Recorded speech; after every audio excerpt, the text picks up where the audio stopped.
Confident लोग बहुत अच्छे होते हैं।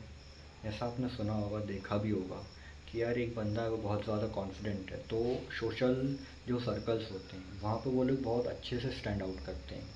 लाइक आपने देखा कि एक बंदा है यार वो बहुत ज़्यादा कॉन्फिडेंट है, बहुत सारे लोग उसके सराउंडिंग में होंगे, वो इजीली सबसे बात कर पा रहा होगा। और कुछ लोग होंगे जो कि स्टेज पर खड़े होकर इजीली बोल रहे हैं, बातचीत कर रहे हैं। कुछ लोग होते हैं जो डांस कर रहे होते हैं। बट वहीं आप अपने आप को देखते हो कि यार मैं एकदम ऐसा लूज़र जैसा बैठा हूँ एक कुर्सी पे और उन लोगों को देख रहा हूँ। स्टेज पे बोलने की बात आएगी, आपके दिमाग में थॉट बहुत से आएंगे यार कि मैं ये बोल सकता हूँ, ये बोल सकता हूँ, यार इस बंदे में यहाँ कमी है, इसने ये गलती की है। बट अगर आप स्टेज पे बोलने जाओगे तो आपको बोलते नहीं आएगा। आप डांस करने जाओगे तो आपको नहीं आएगा। आप अच्छे लोगों के साथ कन्वर्सेशन, पूरी ग्रुप कन्वर्सेशन को होल्ड करने जाओगे तो नहीं होगी आपसे। पता है वो बंदा इतना कॉन्फिडेंट क्यों है?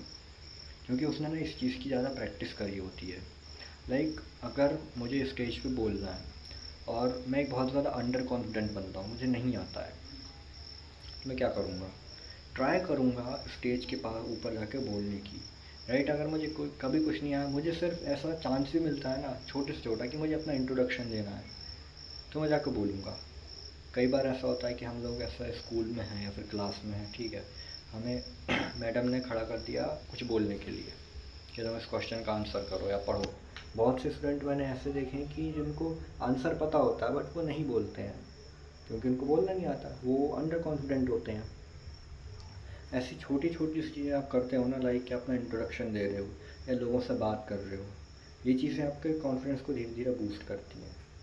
जब आपको फॉर एग्जांपल के लिए आपको स्टेज पे स्पीकिंग स्किल्स को बिल्ड करना है, एंकरिंग स्किल्स को बिल्ड करना है, पहली बात ये होती है कि आप धीरे धीरे प्रैक्टिस करो बोलने की। पहली बार जाओगे ना बहुत ज़्यादा बुरा लगेगा। कोई स्पीच रेडी कर लो, आप बस जाओ फ़ोन में ऐसा देखो और देख के स्पीच बोल दो, दैट इज़ इट। ये बहुत इजी है, मैंने भी स्टार्टिंग में यही किया था। फिर आप धीरे धीरे और ऐसे स्पीच बोल सकते हो, फिर सिंगिंग गा सकते हो। जब धीरे धीरे ऐसा कॉन्फिडेंस बढ़ने लगे ना, चीज़ों को आप समझने लगो, उसके बाद आप कैमरा वो क्या बोलते हैं माइक पकड़ के फिर एंकरिंग करो। कॉन्फिडेंस बिल्ड करना बहुत ज़्यादा ज़रूरी है। और बिल्ड करने के ना ऐसे बहुत सारे मेथड्स भी हैं। लाइक कुछ लोग ऐसे मैंने देखे हैं, इनको लगता है भाई हमारे अंदर कॉन्फिडेंस नहीं है। बट किस चीज़ का कॉन्फिडेंस? तुम्हें किस चीज़ की ज़रूरत है, मतलब वो चीज़ बताओ ना पहले। कि हाँ मुझे पब्लिक स्पीकिंग के लिए कॉन्फिडेंस बिल्ड करना है, मुझे बात करना नहीं आता, मुझे अपनी कम्युनिकेशन स्किल्स को बेस्ट करना है, उसमें मुझे कॉन्फिडेंस चाहिए। अब मेरे केस में मैं बताता हूँ कि मुझे स्टेज पे स्पीकिंग स्किल्स नहीं आती हैं, but one on one conversation अगर रियल लाइफ में हो तो मैं बहुत अच्छे से कर लेता हूँ। क्यों? क्योंकि मैं सामने वाले के इमोशंस देख पा रहा हूँ, वो किस तरह से फील कर रहा है, किस तरह से रिएक्ट कर रहा है। ऐसी सिचुएशन में मैं बहुत अच्छा हूँ। बट वहीं अगर कॉल पे बात करनी आ जाए तो मुझसे नहीं होती है। मैं क्या बात करूँगा कॉल पे, मेरे साथ ये सिचुएशन होती है, बहुत से लोगों के साथ भी ऐसा होता होगा। तो ये रहता है एक पर्टिकुलर चीज़ जिस पे मुझे कॉन्फिडेंस बिल्ड करना है कि मुझे ठीक है स्टेज पे स्पीकिंग स्किल्स बिल्ड करनी है। अब कोई मत लोग बोलते भाई मुझे कार चलाने के लिए कॉन्फिडेंस नहीं आता है, अंदर से लगता ही नहीं है मैं चला पाऊँगा।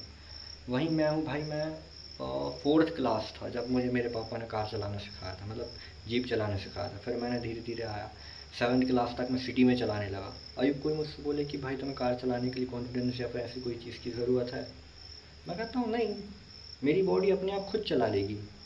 मैं जाऊँगा, अपने आप सारी चीज़ें अपने आप हो जाएंगी। रोड देखना, व्यूज़, मतलब इतना फोकस बनाए रखना कार चलाते टाइम पे, स्पीड पर ध्यान रखना, कोई एकदम से तो नहीं आ रहा है, सारी चीज़ें ऑटोमेटिक होती हैं, कुछ नहीं सोचना पड़ता। सेम मेरा एक फ्रेंड था, उसने मुझे बताया था, मतलब सॉरी फ्रेंड नहीं, दीदी थी एक सीनियर मेरे कॉलेज की। मैंने उनसे पूछा था आप ऐसे एंकरिंग कर लेते हो, कैसे कर लेते हो? बोले उसमें जाती हूँ बातचीत करने लग जाती हूँ स्टेज पर खड़े होकर। उनके लिए एकदम नॉर्मल था। उन्होंने मुझे को मेरे ही इस कार वाले एग्जांपल से एक्सप्लेन किया कि कितना ज़्यादा इजी है ये स्टेज पे स्पीकिंग स्किल्स को बिल्ड करना। इसलिए प्रैक्टिस करो, जितनी जल्दी आप प्रैक्टिस करोगे और जितने ज़्यादा प्रैक्टिस करोगे ना, उतनी अच्छी चीज़ होती है। कॉन्फिडेंस इस तरह बिल्ड हो जाता है, किसी तरह कोई चीज़ आप बार बार उस काम को कर रहे हो ना, कर चुके हो, फिर उसमें लगते ही नहीं यार कॉन्फिडेंस तो हाँ ठीक है चला लेंगे, मतलब फिर तो सोचना भी नहीं पड़ता कॉन्फिडेंस के बारे में। मैं तो ये कहना मतलब बोल रहा हूँ। जैसे कि मैं अभी कैमरे के आगे बोलने के लिए कॉन्फिडेंस बिल्ड कर रहा हूँ, मैं अटकता हूँ, कई बार लैग करता हूँ, मेरे को समझ में नहीं आता है क्या बोलना है। अभी मैं उस तरफ देख के बात कर रहा था जबकि मुझे कैमरे में देखना चाहिए, मुझे अपने वर्ड्स को, अपनी प्रोनाउंसिएशंस को एकदम क्लियर रखना है। बट नहीं, अभी पिछले कुछ 2-3 पे लाइन पहले मैं अटक गया, मेरे को वर्ड ही नहीं निकला मुँह से, वहाँ से गिट पिट हो जाता है, समझ में ही नहीं आता क्या करें। ऐसा करो, बिल्ड करते हैं कॉन्फिडेंस साथ में।